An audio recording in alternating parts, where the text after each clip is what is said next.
El tema es energía, fíjense ustedes, energía. La energía simplemente es la capacidad que tiene un cuerpo para realizar un trabajo. Se mide en joules. Miren, desde el momento que la energía se mide en joules, nuestra primera pregunta que nos hacemos es, ¿cuál es la diferencia entonces entre energía, ¿no? Esto que nosotros estamos llamando energía, y lo que es trabajo, ¿no? ¿Cuál es la diferencia de energía y trabajo? Porque ¿se acuerdan? El trabajo también se mide en joules, ¿no? El trabajo también se mide en joules. Es más, la fórmula dimensional de la energía es m L cuadrado T menos 2, ¿no? Y la fórmula dimensional del trabajo también es m L cuadrado T menos 2, ¿ya? O sea, son igualitas, miren, son igualitas. Entonces, ¿en qué se diferencian? ¿Por qué a uno le decimos energía y al otro le decimos trabajo? Escúcheme bien. Para que exista trabajo, siempre tiene que haber movimiento, desplazamiento. ¿Se acuerdan? Trabajo es fuerza por distancia, ¿no? Siempre el cuerpo tiene que moverse una determinada distancia. Sin embargo, para que exista energía, no necesariamente tiene que haber movimiento. El cuerpo puede estar en reposo y tiene energía, ¿ya? El cuerpo puede estar en reposo y tiene energía, no tiene ningún problema con la energía, ¿de acuerdo? Entonces, la energía puede ser movimiento o puede ser reposo. El trabajo siempre es movimiento. El trabajo, para que exista trabajo, vuelvo a decir, siempre tiene que haber distancia. Pero no olvidemos, la energía se mide en joules igualito que el trabajo, ¿ya? Joules la energía, el trabajo también se mide en joules, ¿ya? O sea que por ahí no tenemos ningún problema y seguimos familiarizados con la unidad del trabajo. Muy bien, tipos de energía, ¿no? Tipos de energía. La energía puede tener dos tipos. El primer tipo es la energía cinética. Esta energía cinética es la que más se parece al trabajo en todo caso, porque esta energía cinética es la energía del movimiento, es la energía que tiene cualquier cuerpo en movimiento. Cualquier cuerpo que esté en movimiento tiene energía cinética y esta es su fórmula de la energía cinética. Fíjense, simplemente masa por la velocidad al cuadrado sobre 2. Es decir, la energía cinética depende de la masa de un cuerpo. Pero más importante es la velocidad, porque la velocidad está yendo al cuadrado, ¿ya? Mientras más velocidad tenga un cuerpo, más energía cinética tiene. Mientras más masa tenga un cuerpo, también tiene más energía cinética. Pero vuelvo a decir, la velocidad es la más importante. Entonces, ahí tenemos una nueva fórmula, fíjense. Masa, velocidad al cuadrado sobre 2. Eso es la energía cinética y se le conoce como E sub K, ¿no? E sub K. Obviamente está de más decirles que se mide en joules, ¿no? Eso también se mide en joules, por supuesto. Y la otra energía es la energía potencial. Esta energía potencial es la energía del reposo, fíjense. Esta es la energía que tienen los cuerpos en reposo. Esto es lo que diferencia fundamentalmente la energía del trabajo, ¿no? Que los cuerpos en reposo pueden tener energía. Pues fíjate, la primera energía potencial es la energía potencial gravitatoria, ¿no? Esta energía depende básicamente de la altura y esta es su fórmula, energía potencial gravitatoria es igual a la masa por la gravedad por la altura. Como ven, la energía potencial gravitatoria depende de la masa del cuerpo, depende de la aceleración de la gravedad, pero depende de la altura. Ahí el término que va a variar es la altura. La masa no va a variar. Normalmente, digamos que vamos a encontrar la energía potencial de una pelota de fútbol. La pelota de fútbol siempre es pelota de fútbol, ¿no? Entonces, eso no va a variar. La gravedad no va a variar, porque la gravedad en la Tierra ya sabemos que la podemos considerar 9,8 o 10 metros por segundo al cuadrado. La altura es lo que va a variar. Si la pones a 1 metro, si la pones a 2 metros, si la pones a 3 metros de altura, ¿ya? A ver, para entender un poquito mejor esta energía potencial gravitatoria, simplemente quiero que le den cuenta de lo siguiente, ¿ya? Una cosa es soltar, se me ocurre, a ver, pensemos en un objeto cualquiera, ¿ya? Una bolita de esas de acero que le llamamos villa, esta bolita la villa, una cosa es soltarla de 1 metro de altura, ¿ya? La villita cae y digamos produce aquí, no sé, un determinado daño, ¿no? Digamos que aquí hay una taza o un vaso, digamos, de vidrio, pues, ¿no? Y la villita cae y lo puede romper el vaso de vidrio, ¿no? Pero si tú sueltas esa villita de acero, ¿no? Esa villita de fierro, la sueltas no de 1 metro, sino de 10 metros de altura, obviamente el daño que va a producir es mayor, ¿sí o no? Es mayor. Cae al mismo vaso de vidrio y con seguridad lo va a romper, ¿no? Lo va a romper, lo va a rajar, lo va a romper, ¿no? Entonces, a más altura, más daño produce esta villita. ¿Por qué? Porque a más altura tiene más energía potencial gravitatoria concentrada en ella. La villita puede estar ahí detenida, puede estar detenida, nadie la suelta todavía, está en reposo, pero tiene energía potencial gravitatoria en ella. Esa energía potencial que está almacenada en ella, ¿de qué depende? De la altura a la que esté. Imagínate que la ponemos a 20 metros de altura, eso cae y va a producir mucho más daño. Le cae a una persona, la puede hasta matar, ¿no? Y es una villita pequeñita, de esas que ustedes sabían jugar bolas en algún momento de su vida, ¿no? Entonces, la altura es fundamental en esta energía potencial gravitatoria, ¿ya?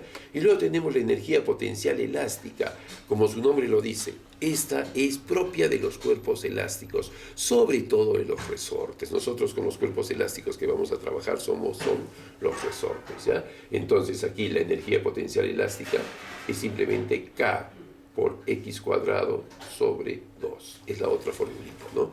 Kx cuadrado sobre 2, ¿ya? Donde K es la constante de elasticidad del resorte y x es la deformación del resorte, ¿no? A ver, vamos a recordar algunas cositas, miren.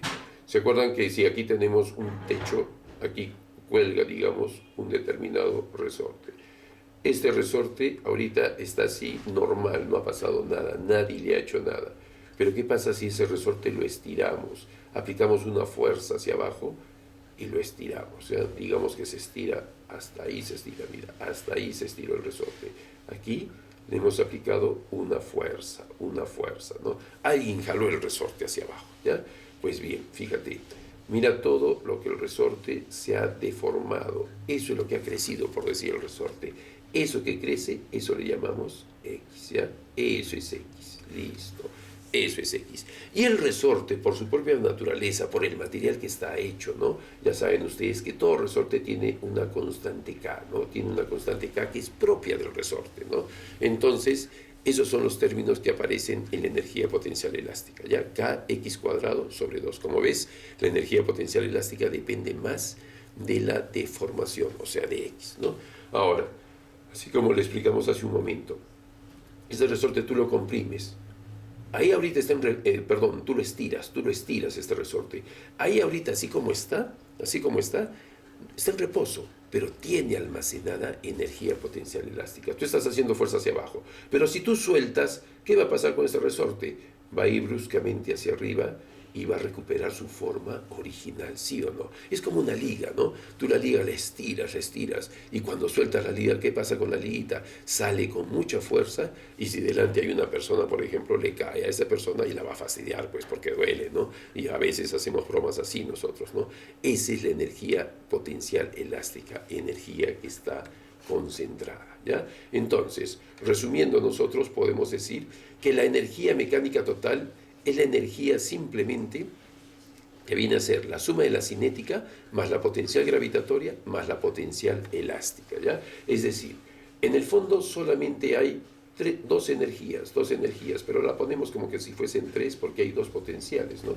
En el fondo, la energía se divide en energía de movimiento y en energía de reposo, ¿ya? De reposo. Esta energía de movimiento se llama energía cinética. Y esta energía de reposo puede ser de dos tipos. Puede ser energía potencial gravitatoria y puede ser energía potencial elástica, ¿ya? Y la suma de esas tres energías viene a ser la energía mecánica total. La energía mecánica total.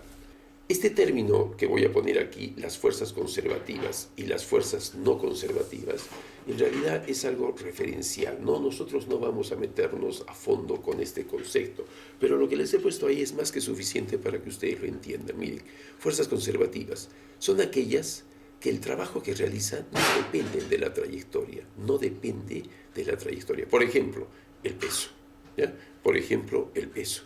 El peso no depende de la trayectoria cuando realizo un trabajo, ¿ya? Pero bueno, si no logramos todavía captarlo bien, que nos quede claro que la fuerza conservativa por excelencia que nosotros vamos a estudiar es el peso, ¿de acuerdo? Que quede claro eso por ahora. Mientras que las fuerzas no conservativas son aquellas que el trabajo que realizan sí depende de la trayectoria. Por ejemplo, la fuerza de rozamiento o la mayoría de fuerzas que existen. Entonces, que quede claro que las fuerzas no conservativas no pueden ser el peso, son las demás fuerzas, ¿ya? Pero el peso no. Las fuerzas no conservativas, el peso no pueden ser, son todas las demás fuerzas. La principal es la fuerza de rozamiento, es cierto, ¿ya? Pero pueden ser otras fuerzas también, ¿ya? Entonces, eso es lo que yo quiero que ustedes capten de las fuerzas conservativas y las fuerzas no conservativas, ¿de acuerdo?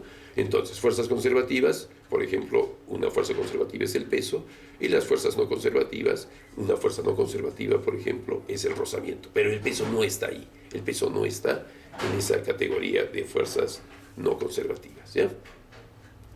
Y llegamos al principio de la conservación de la energía, que ustedes también ya la conocen, ¿no? Lo conocen este principio, desde muy pequeños les han hablado de este principio de la conservación de la energía, ¿no? La energía no se crea ni se destruye, ¿no?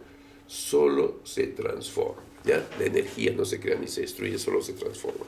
Este principio de la conservación de la energía, que es excelente y que se cumple perfectamente en la física clásica que nosotros estudiamos, ¿cómo lo vamos a aplicar en los problemas?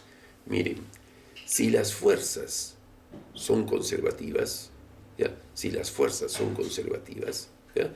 Entonces se cumple perfectamente este principio. Entonces nosotros vamos a decir que la variación de la energía mecánica total es igual a cero, ¿ya? En otras palabras, lo que estamos diciendo aquí, amigos, es que la energía mecánica total inicial es igual a la energía mecánica total final. Eso es lo que estamos diciendo. La energía en un punto A es igual a la energía en el punto B. Es decir, la energía como que se conserva perfectamente. Y aquí miren, les pongo que no solamente es el peso por excelencia la fuerza no conservativa, la fuerza conservativa, perdón, ¿no? La fuerza conservativa, las fuerzas elásticas también son conservativas. Por ahí podemos ver algún resorte. Y las fuerzas electromagnéticas también son conservativas. Pero esas no las vamos a ver, ¿no? Lo que sí podemos ver son las fuerzas elásticas. Entonces, a nuestras fuerzas conservativas le estamos agregando una fuerza más, que es la fuerza elástica, ¿ya? Entonces, pero en general, la mayoría de problemas donde vamos a aplicar esto, el peso va a ser la estrella, el peso, ¿ya? Bueno, eso es cuando las fuerzas son conservativas. ¿Y qué pasa cuando las fuerzas son no conservativas? Cuando las fuerzas son no conservativas. En ese caso, la variación de la energía mecánica total no es igual a cero, es igual al trabajo que realizan las fuerzas no conservativas. Aquí vamos a poner trabajo de las fuerzas no conservativas, ¿ya? Fíjate, ya no es que es igual a cero, no, ahora hay que igualarlo al trabajo, ¿ya? Ahora tenemos que igualarlo al trabajo. Entonces, esto es fundamental, muchachitos, ¿ya? Si las fuerzas son conservativas, simplemente la variación de la energía mecánica total es igual al cero. Pero si las fuerzas son no conservativas, la variación de la energía mecánica total es igual al trabajo. Profe, ¿cuándo voy a saber cuándo una fuerza es conservativa y cuándo es no conservativa? Te vuelvo a decir, las conservativas, el peso, y también puede ser la fuerza elástica, pero sobre todo el peso. Las no conservativas, sobre todo la fuerza de rozamiento, o cualquier otra fuerza que no sea peso ni fuerza elástica, ¿ya? Pero la fuerza de rozamiento por excelencia es la que ahí va a hacer su aparición, ¿de acuerdo? Muy bien. Con esto estamos listos para empezar con los problemas.